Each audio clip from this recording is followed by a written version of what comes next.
Hi guys, എല്ലാവർക്കും നമസ്കാരം. ജയ് സീതാറാം. പ്രയാഗ്രാജിലെ ഗംഗാ നദിയുടെ തീരത്താണ് സങ്കടമോചന ഹനുമാൻ ക്ഷേത്രം സ്ഥിതി ചെയ്യുന്നത്.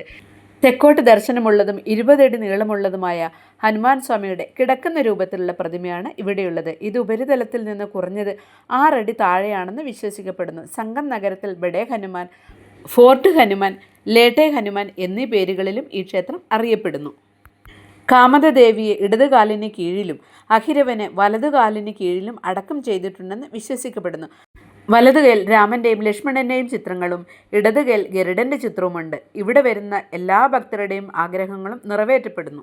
ലങ്കാ വിജയത്തിനു ശേഷം ഹനുമാൻജി മടങ്ങുമ്പോൾ വഴിയിൽ ക്ഷീണിതനായി തോന്നിയെന്ന് പറയപ്പെടുന്നു.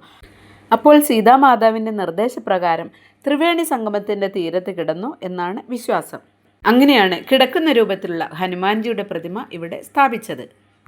ഈ ക്ഷേത്രത്തിന് ഏകദേശം 700 വർഷത്തെ പഴക്കമുണ്ടെന്നാണ് പറയപ്പെടുന്നത്.